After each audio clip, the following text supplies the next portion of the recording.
Tonight we begin with a deep dive into land preservation, a deceptively fascinating topic. It involves spectacular landscapes in rural Oregon and the rights of ranchers, hikers, hunters, and many others. And that makes it our big story tonight.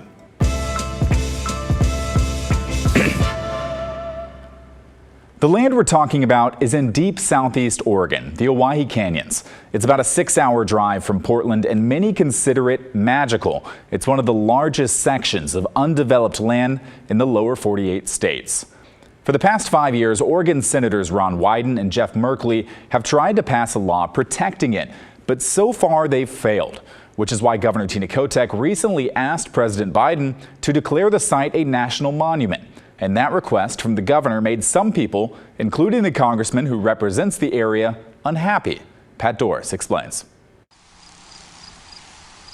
The Owyhee Canyonlands cover roughly 1 million acres of land in far eastern Oregon. It's rugged and remote. Only a few roads cut through the area. It's a place where people can hunt upland birds and ranchers can graze cattle, and it's a place many have been trying to protect from development for years. Ryan Houston is the executive director of the Oregon Natural Desert Association. We have been working on trying to secure permanent protections for the Owyhee Canyonlands now for decades. And this is, in fact, a conversation that's been going on since the 1920s, believe it or not. The Canyonlands is just an incredibly wild, remote, amazing part of Oregon. And it's something that supports a rich cultural history, a tremendous amount of biological diversity. And it's one of those just gems of the high desert that we want to see protected now and forever.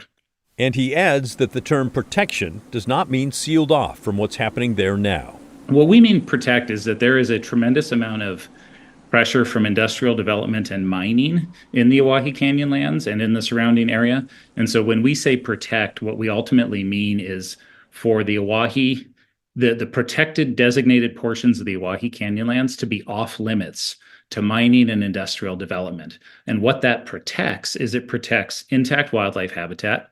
It actually protects those grazing allotments that are already there today. And it protects all the recreational activities that people know and love in the Owyhee.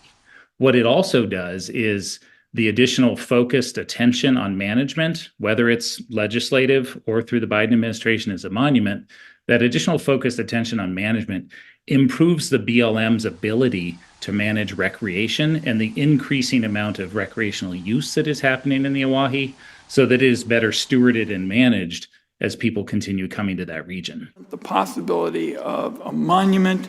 5 years ago, Senator Ron Wyden pulled together many members of the community who use the area, from ranchers, area tribes, hunters, recreational users, and others, and hammered out a compromise.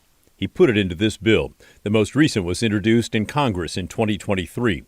It designates 1 million acres as wilderness lands and also allows continued grazing and wildlife management activities. But the bill is not moving quickly through Congress, which prompted Oregon Governor Tina Kotek to ask President Biden to protect the area by designating the site a national monument using the Antiquities Act. Passed in 1906 by Congress, the act was initially designed to protect antiquities found by European settlers as they moved out into remote areas of America and began collecting the things they found. The act allows a president to protect land owned by the federal government and control what happens on those lands. After the designation, the site is called a national monument, and only Congress can undo the protection it's been given. Not everyone loves the idea, including Congressman Cliff Bentz, who represents the Owyhee Canyons area.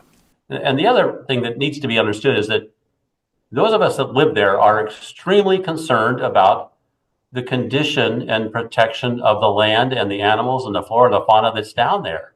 And they don't understand that when you slap a monument designation on those millions of acres of land, then you don't know if you're going to, if the purpose that's set forth by the president located thousands of miles away will allow us to go in and control all of the noxious weeds that are ravaging that land. But for all we know, we would be prohibited from trying to control what's damaging that land horrifically right now and creating huge fuel load buildups and resulting in enormous wildfires. This bill directly involves about 3. Bentz introduced his own law to cover the land. It protects fewer acres than the Wyden law, allows for more flexibility when it comes to grazing, and allows roads into the wilderness area. And then there is the east-west divide in Oregon.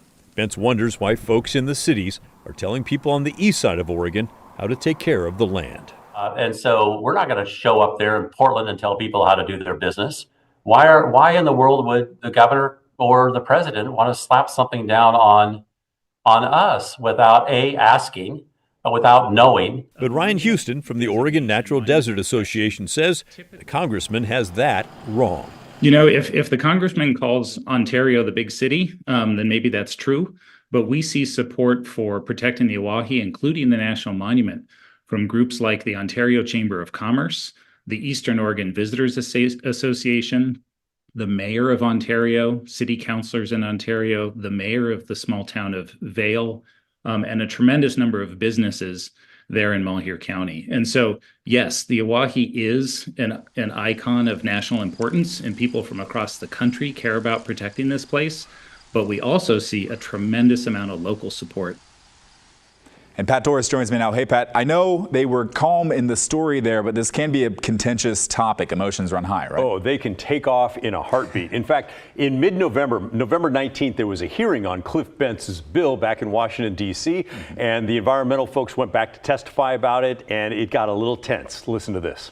So, Mr. Houston, you say in the last part of your testimony, in conclusion, I support legislation that honors the work of local communities and everybody getting together and singing Kumbaya, yet you don't support a ban on a monument, do you? You would not support us, including in our bill, a ban on an overlay of a monument, or would you?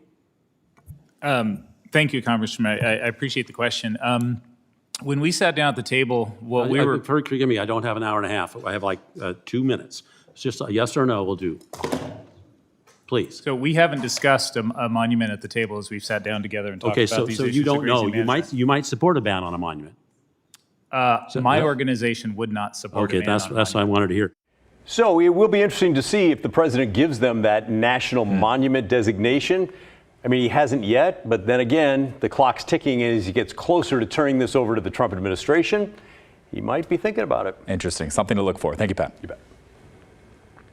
Now it's your turn to weigh in. What do you think should be done with the Owyhee Canyonlands? Email the story at kgw.com or call and leave a voicemail 503-226-5090.